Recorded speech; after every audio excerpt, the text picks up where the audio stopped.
working on the algorithms. So we, as soon as then we have a handful of data sets, but more and more when we get the data sets, we are trying to get close to the accuracy. That's the objective here. So that we get the better prediction can be done. So the next slide will be present to my colleague. Over to you.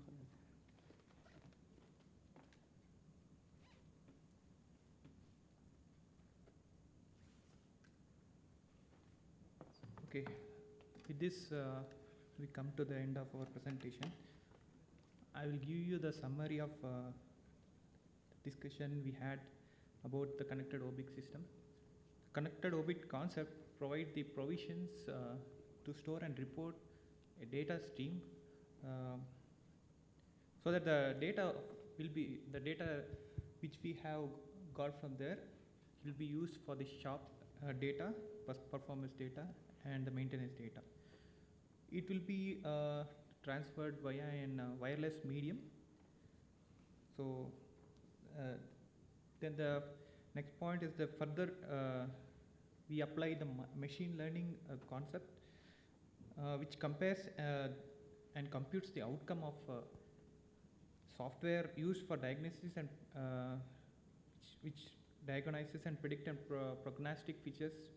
The software does it, and it informs about the performance of certain LRUs like ASMs, ozone catalyst, and other sensors. And with this, we can come to an conclusion with why some system degrades quicker than other system. So the proposal here rolls out the contradiction reasons for early and unplanned removal. So this is an a good advantage for the airliners and the OEMs. So they get the right kind of maintenance data at the right time with this kind of approach. And this kind of proposal will roll out any assumptions where we precautionarily take out some LRUs with the doubt that it may have gone wrong. So with proper availability of data and proper data analytics, we can predict what, when and where it would go wrong. This will give a clear advantage to OEMs and the airliners, and it will predominantly reduce the aircraft on-ground time, so AOG time. So this is a good advantage we are seeing using all this information we have. So that's it. Thanks for the opportunity to everyone. Thanks all. Thank you. Thank you, Naveen, Shivprasad, Arvind, and Rajesh. We have time for a couple of questions. If anyone in the audience would like to ask a question, please. Just raise your hand. You can come.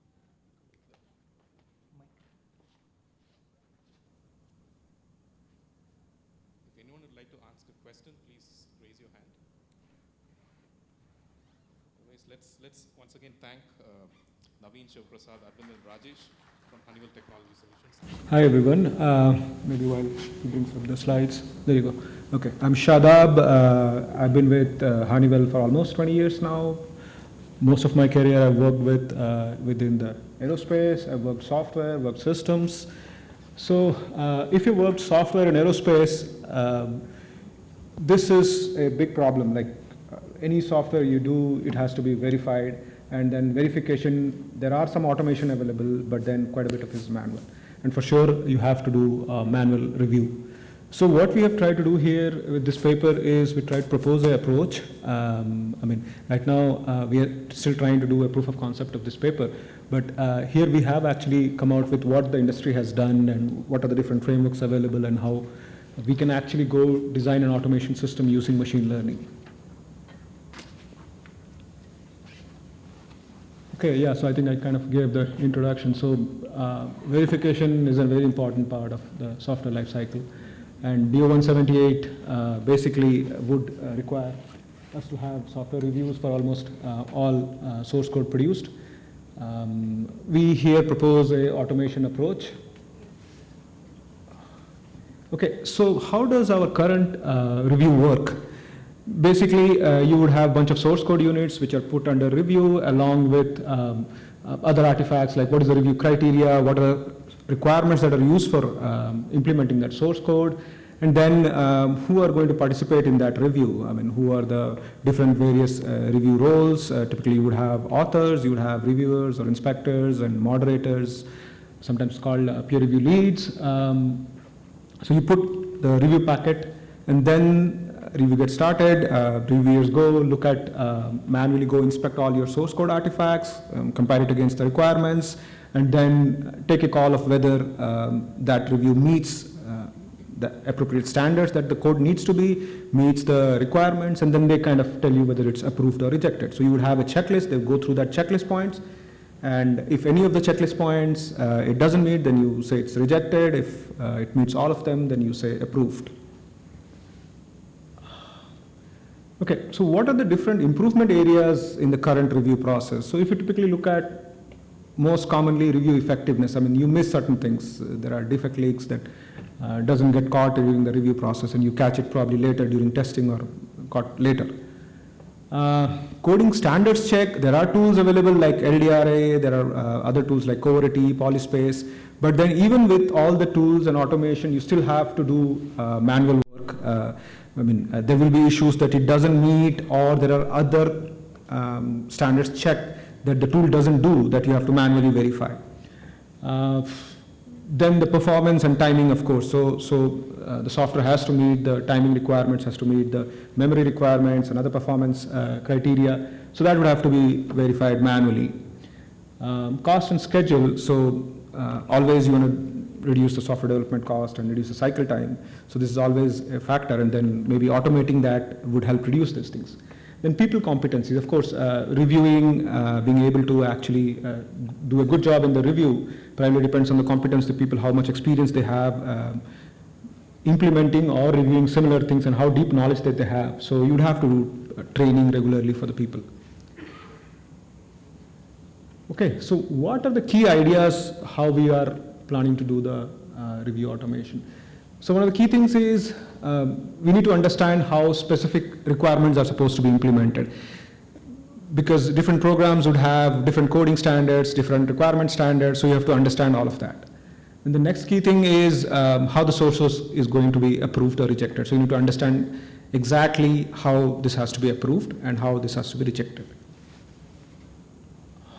Okay, so if we convert these two questions from the prior slide into the machine learning questions, you basically have to say, okay, how do we learn the relationship between the source code and the requirements? How to learn, how to accept and approve or reject the source code? What are the different machine learning needed for this particular kind of problem? And what kind of data do you need if you have to do, because machine learning always needs data. Okay, so now looking at how do we try and answer those questions from our prior slide. Source code is essentially a translation of requirements. They are in different languages. The requirements are in natural language, captured textually, and the source code is usually in a programming language, but the meaning is same. So you could apply semantic similarity learning. Semantic similarity learning has been applied in machine learning. Various applications of semantic similarity learning has been there, and we look at the related work. So after you do that, what is it that you want to do? What kind of machine learning would that be? Basically, you need to classify into approved or rejected. So you need to classify each source code artifact that's under review into approved or rejected. So that's basically your binary classification problem, and hence this is basically a supervised machine learning problem. Okay, so what data do we need if we have to go about doing this? Of course, we need source code and we need requirements, and then we need the relationship between the source code and the requirements. Of course, we need, if we have to train it, we need to train it with approved source code and with rejected source code. So you need to provide not just source code, but you need to provide source code which is approved, tell it that these are the approved source codes and these are the rejected source codes, so that it learns the relationship between approved versus the requirement and rejected versus the requirement. Okay. Where do we get the training data? That's of course the big question, because always we start with the machine learning and then realize that, okay, we don't have the data or we don't have enough data. So here we try to capture what data do we already have. So if you look at DO-178, it requires configuration management of all your lifecycle data. So we do have source code which are managed in the version control systems or revision control systems like ClearCase. And similarly, requirements are configured and managed within requirements management system like DOORS or other tools. Similarly, requirements to code relationship usually is maintained through trace links, which are stored as trace tables or maintained in tools and so on. So that data is also available. Then you have review records. So historically, whatever reviews the organization has done, those all are captured in the review records. And then another key thing is you wanted to know how do we get the approved and the rejected source codes. So as a part of the review process, you reject or approve the source code. So you have that data as well. And typically what we do is we actually have an attribute in our ClearCase or in other version control systems where we mark this particular revision of the source code is approved or this revision is rejected. So that's why you have that historical data that you can use for training. Okay, some of the related works that I was talking about. So machine learning earlier has been applied to same language textual similarity learning. So for example, there is a big document and there is a summary. So people have applied machine learning to say that, yeah, these two are actually same. So this is a summary of this whole big document. Similarly, people have applied cross-lingual. So there are papers which talk about English to Arabic translation comparison. So how similar are those? And similarly, people have also applied this to programming language. So for example, you had Java program written and you have the C program written, and then you are basically comparing and saying, well, both of these are actually doing the same thing. So there are semantic similarities have been done across the natural language, across the programming language, and across two different languages as well. And then there are, of course, transformer techniques. Okay, so this is what we present as our main framework for machine learning. So you would have requirements embedding, then you would have source code, that's the second input, and then you have the source code status, which is basically saying whether it's an approved or rejected. So basically these three go as an input. And then you would have a CNN layer that you would use. So first one, you would actually run the CNN on the requirement so that it extracts the requirement features, and then you would have another CNN run on the programming language, and then of course for the source code status it's just simple approved or rejected, so you can have the zeros and ones, you don't need to do anything there. And then you have a fully connected fusion layer, and then this actually, when in the fusion layer, that's when actually your connection between the natural language and then the programming languages happen, because you have traceability links. So you know this requirement traces to this statement or this function in the source code. Then you have the last layer, which is where we actually do the prediction. So it has learned, and then in the final layer, it basically predicts and says, given a new source code, a new set of requirements, which of course are complying to the coding standards and the requirement standards that it is already trained on, it can predict whether that's an approved or rejected. Okay, so we kind of explained a little bit about how do we do requirements pre-processing, which is a step, the first step of the previous slide. So if you look at requirements document, they're typically managed in requirements management system, either like doors modules or documents or as such. But then they typically follow some requirement standard. Now, the main thing that we need to decide when we do pre-processing, we need to decide whether we want to process the whole document in one shot, or we want to process requirement by requirement. There are pros and cons. If you do whole document, then what happens is it learns the dependencies between requirements. But if you do requirement by requirement, that you need to provide explicitly. There is a dependency between first requirement and second requirement, maybe part of an algorithm. Similarly, the disadvantages are if you do whole document, then if there are information and nodes, those get processed and they get extracted as features, which is kind of not needed for this and maybe will reduce the performance and accuracy. Yeah, so this is where we talk about how do we pre-process the source code for training. So we take a bunch of source code and then we kind of convert them into abstract syntax trees, and then from there we generate statement trees, and then those statement trees are then passed through the CNN network or LSTM network, and then use that for feeding to the main network. Okay, so some of the challenges if you look at source code encoding. So if you look at, there are various ways you can encode, and there are always pros and cons of, do you take it at a function level, do you take it at statement level? If you take it at function level, then you will get more than what you need. If you take it at statement level, you may not get the dependencies and so on. Similarly, about the requirements, like I explained, you have various ways you can encode, but again, you need to decide, do you want to do it at the whole document level, or do you want to do it at individual requirements level? And then again, if you look at the model training, you would have to do how much do you train, what is the right accuracy, when does it become equal to a person. By the way, when we talk about this, we are not talking about removing human from the whole review loop. This can act as an additional reviewer. Of course, you will have the peer review lead or the moderator who actually takes the output of automated review and then considers it as part of the whole review cycle. Yeah, so what are the future work? So by the time we have done this, there are other research has come up. So there are transformers which are actually now pretty prevalent for natural language processing or textual processing. Then there are Siamese model, which I'm going to talk about. Then there are new textual similarity methods for BERT and ALBERT, which is like a light BERT. Then we right now try and do this for C programming, because for us, most of the code is in C, but then we can extend this and apply for C++. Of course, the abstract syntax tree and how the source code gets pre-processed, that will change. And then, like I talked about, when we talk about deployment, we want to actually put this as say an automated bot for within the review system. So this would become one of the reviewers, and then you would collect the input from this. So this would become like a review aid. So advantage is sometimes you can use this to do a more thorough completeness and correctness checks.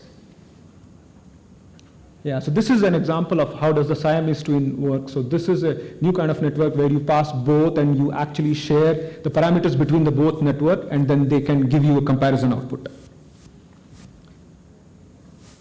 Yeah, so to summarize, actually, if you look at, we have evaluated various different frameworks that are existing. We have looked at what exists within the machine learning work that has been done before, and what could we leverage on. We find that foundations are available. There are already frameworks available to do semantic similarity learning. People have applied this for machine learning. People have applied this for programming languages. People have applied this for cross-language. So we think that we can actually do this and then apply and take it forward. Again, same way, we propose also how methods for encoding the source code and then related for the machine learning tasks. I think that's all. Thank you. Any questions we can take? Yeah, thank you. Thank you very much, Shatab. Yeah. A very interesting presentation indeed. Audience, I request you to, if you have a question, please raise your hand, and Shatab will be happy to answer your questions. I think there's a question there.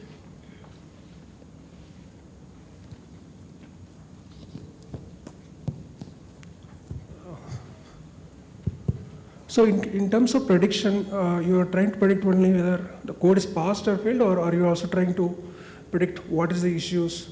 Because you need to feed it back to the developer, right? What is the issues and stuff? So as of now, we are only predicting whether it is approved or rejected. We're not saying why it is saying approved or rejected, the determinism part of it. Okay, is it because you will have to build a lot of encoding and decoding, like a lot of layers, and the overall the code becomes difficult to understand? Okay. Yeah, so that's more like a long-term thinking for us. So as a short term, we want to have like a version 1 where it can actually do approve and rejected, and we put it as a part of our review system, run it, collect more data, understand what is the accuracy, how do other reviewers accept it? Is it way off from the other reviewers, or is it close to the reviewers? Whatever other human reviewers are saying. So use that data also to train. So right now what you looked at is only technical data, but then as this tool gets deployed and then starts participating in review, we will further get that and you will have a feedback, right? So we'll start collecting that data, and then we will go to maybe the phase 2, which is what I think you said, where we start predicting what is wrong and so on, what typically humans do. Okay, yeah, thanks. Thank you for that question. Is there any other question from the audience? If not, let's thank once again Shatab. Hi all, good morning. My name is Ajay. I work as a systems engineer at Collins Aerospace. My topic of presentation today is the prognostic health monitoring system with comprehensive data analytics with the localized, which provides a localized reasoning for failure prediction. The main objective of this paper is to basically enable a better prognostic solution and reduce the maintenance cost.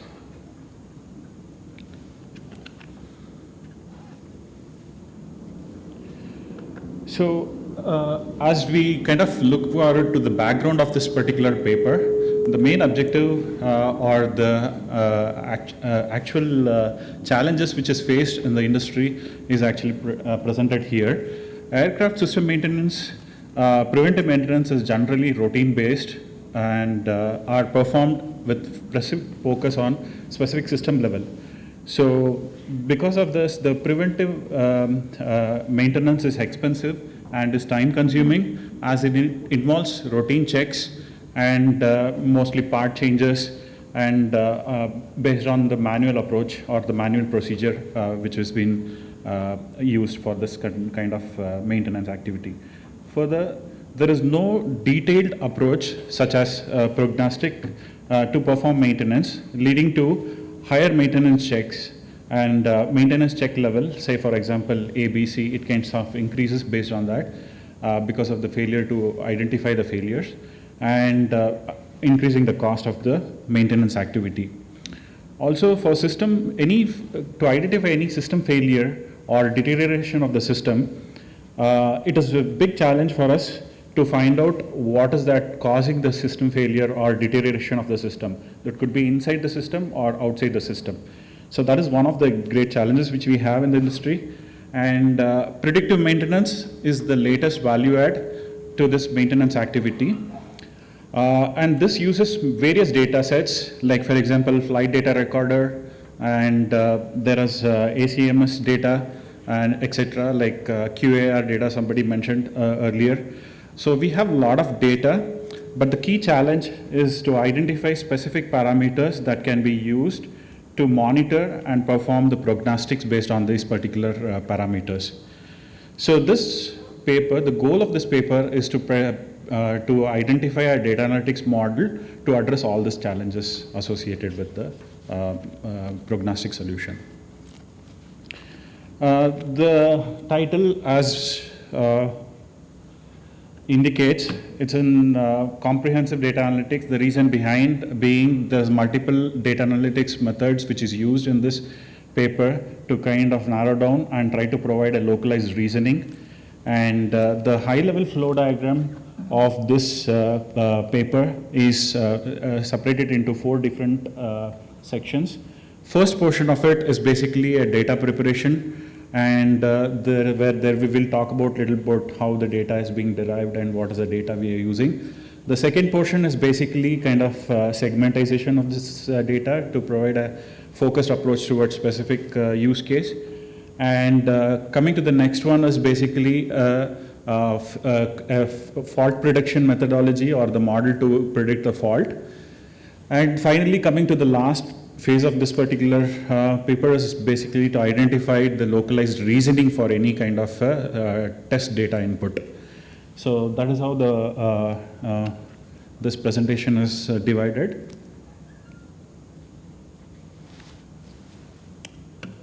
Yeah, so with that, like the data preparation is the key step towards achieving accurate prediction, which we all know. In this, the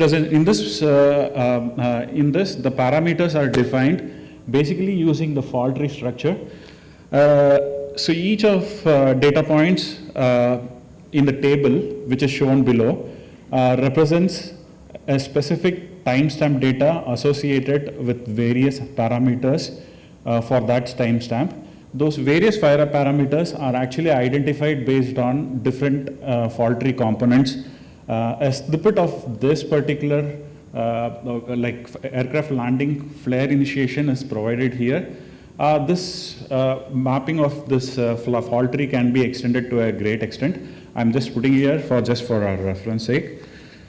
And all the data that is represented can be of a numerical values, and also can have a categorical data that we kind of modify it or kind of convert it to make sure that it is having a numerical equivalent for us to perform the better modeling and analyze the data. With this, I would not go in detail on how the data cleansing happens. That's a different subject of discussion. So the first portion of the actual data analytics itself, we are using basically because it does not have a specific label associated with any kind of a failure, and we have to want to understand the overall characteristic of the aircraft system. We use unsupervised data modeling, which is here the clustering method which we have used. So each of these, the data what has been represented with the earlier data preparation, like D1, D2, D3, all are the specific data points associated in this cluster. And there can be each data point in the table represents a set of parameters for a specific timestamp, as I mentioned. There can be multiple parameters. For illustration, we have used at least till n, that is pn parameters that can be used for this clustering. And it does not stop you to have a multiple layer of data sets. And all the so when we actually perform the clustering method, there is an insight into actual scenarios which you could interpret from this data set. Like for example, there can be scenarios where the flight envelope can be identified, pilot operations or the pilot initiations can be, decisions could be identified from this. Hence, identifying the failure for a specific scenario, this particular step is a key for us to understand what is the approach, what is the different data sets we can come up, or the clusters we can come out of this particular model.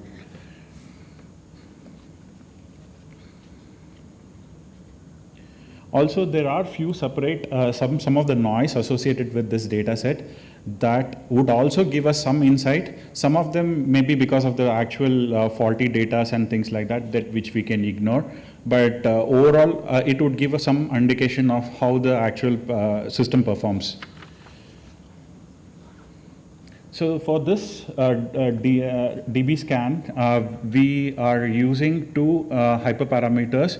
One is the epsilon, that is the distance between the parameters, and also the number of data points within the cluster that is used as an input to this particular model.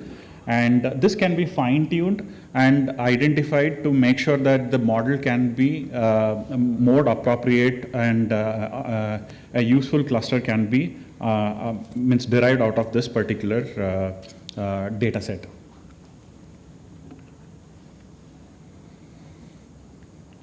So this data set is actually the key towards processing to the next step, which is the failure prediction modeling.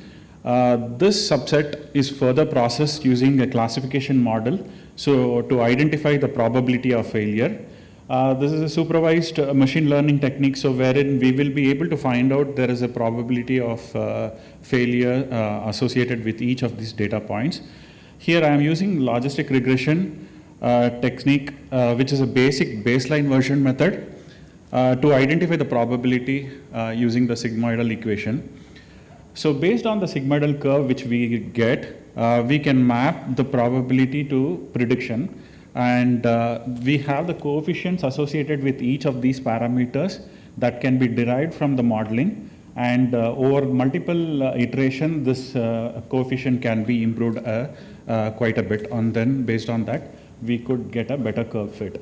And based on the accuracy, system criticality, and the maintenance activity for those particular system, we can change the threshold value in terms of how we want to make sure the prediction to be, like for failure prediction.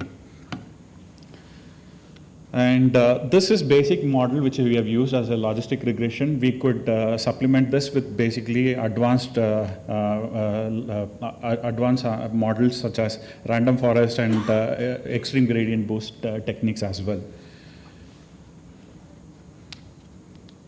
for achieving the better quality and improving the efficiency of this prediction model. Once we have the prediction model identified, we kind of go for the next step, wherein the key portion of identifying the localized solutions, localized reasoning for this particular failure prediction comes into picture. And here I would want to explain about this explainable AI which we have used in this particular paper. Most of the models which we have used for failure prediction are black box in nature, and we wouldn't know anything which is happening inside the algorithm or inside the model. So in which case, as We went with the logistic regression. Just for an example, we have different coefficient associated with each of these parameters. So we can have some reasoning associated with simple models like logistic regression. However, as the complexity increases, the model accuracy will improve, but the interpretability is not so easy for us to identify if there is any kind of a failure or a specific parameter causing the failure. In which case, this explainable AI, we are using the line methodology, which is an model agnostic method, wherein if we want to use advanced method, it would act as a something, see, it will work seamlessly with any kind of advanced methodology as well. So as an input to this particular explainable model, we give the trained data which was used for the logistic regression, as well as the actual model which was derived from the earlier section. And then we feed the test data, a single test point which can be given to this particular data set, and we could identify the reasoning for those prediction. And based on this, we could identify the probability value for each of these parameters and identify some of the key parameters that can be used for further maintenance activity or specific maintenance activity. And we could extend this with more test data, in which case we can get a general understanding of the parameters which are significantly impacting this failure condition, that we can use it for advanced integrated prognostic health monitoring system or the online analysis of the prognostic. Finally, so we have performed this with minimal data sets, and then some of those data which is available with us having a clear data set. But this particular data will have additional information where we need to have some more cleaning and then pre-processing and then data collection which would be required. That is the recommended for the future work. And as I indicated earlier, we can use the advanced prediction algorithm, failure prediction algorithm that will improve the failure prediction. And because most of the aircraft data are timestamp based, we should be focusing as a next step towards the timestamp based approach, like moving average or profit or something which is in market, which is relatively new or advanced. With that, I come to the conclusion. Thank you. Thank you, Ajay. So any questions from the audience, please lift your hands, and we have volunteers with mics. Can bring them to you. I think there's a question there. Hi, this is Senthil from Infosys. I have one question. How many historical data fed into the system to model the system, and how much is the accuracy level of the system? Yeah, so this is at a very initial level of conceptual level. As I mentioned, the accuracy is basically defined based on the conditions wherein whether you want to use a recall method or a precision method for this particular analysis. For the initial thought process, there is accuracy which is required for the prediction model, but the main focus of this paper is not the accuracy portion of it. It is more from the criticality of the system, wherein we want to identify what is the advanced indications of the prognostic solution or the maintenance activity that needs to be performed. Based on that, we could change the threshold value to modify that. But overall, the amount of data, it's only just a concept level. We don't have a clear indication of how much of historical data is required. But this specific last phase of the data, what we talked about explainable AI, does not require many of the test or the input side data. It requires only one test data. We should be able to identify the failure conditions. Thank you. Is there any other question from the audience? Yeah, there's one more. Hello, Harmeet Kaur from Boeing. Yeah. I have a question regarding, so you use DB scan, right, for clustering? Yeah. So how confident you are? Have you checked other methods also to do that? Because it's very difficult to cluster, right, when the data is not fully labeled. Yeah. So thanks for that question. So the initial thought process was that we don't understand the system well. That is the assumptions we have when we talked about clustering method which we used. We did have some other thought process, like I kind of wanted to use the k-mean process as well. So some of those aspects of having a dedicated number of clusters which can be used for analysis can be used. But the advantage of DB scan is that we go with an assumption that we don't understand all the clusters associated with this particular system.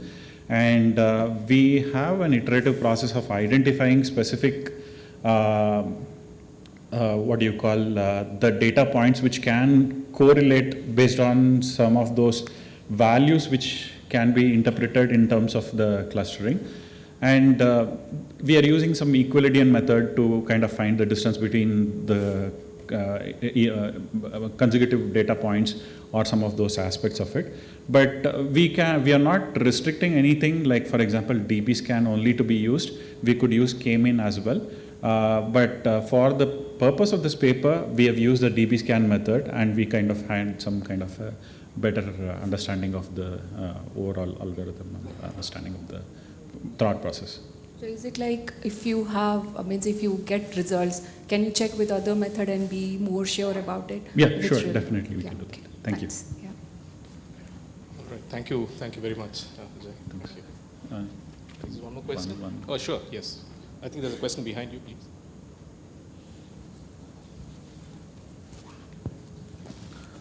Good afternoon, sir. I'm George from HAL. I have a question regarding the way forward. You had mentioned about a time series method. Mm-hmm. So my question was, the typical our data source will be from FDR. So for time series method, is the frequency of the data sufficient enough? Typically is 1 sample per second. Will that be a sufficient enough data for a model failure prediction? Yeah, I mean, this is my assumptions. I'm just to explore on that section of the side of the analysis. But specifically with respect to this, it depends on how much of data you have, rather than what level of data you will be having for the prediction model. Is that my initial understanding? But once we have the further analysis of this, probably we'll get to know a little more detail. But as far as the aircraft data, what we have analyzed, we have a lot more frequency of data which is associated, and we have a lot more information on how much of data we want based on each individual aircraft system as such. Thank you. Thank you. Thank you. Thank you. Thank you, Ajay.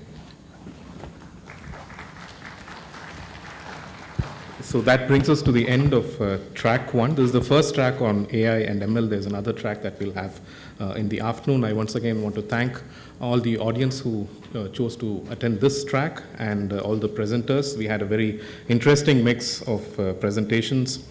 We first had Naveen, Shivprasad, Arvind and Rajesh talking about OBIGS, the onboard inert gas generation system, and how they're using AI ML methods for that. We had Shadab talking about an ML approach for automating software code review and related work in other languages, pros and cons on various types of encoding. And finally, we had Ajay talking about prognostic health measurement. So a very interesting mix of papers, and I encourage the audience to interact with the presenters during lunch and break as well. So this ends this track. I hand it back to the organizers, but stay back for the next session, which will be a plenary session here in this hall. Thank you. Thank you for that wonderful session with 3 interesting papers. Thanks for all the attendees for making this interactive. I know in the paucity of time, you could not get much time to interact with the authors. You have 1 hour time during the lunch time. Feel free to interact with them. Now it is time for us to thank Dr. Deva Henry for spending his valuable time despite of his busy schedule. From SAE India Organizing Committee, we would like to thank him, and with a note of appreciation and a small memento. Volunteer. Sir.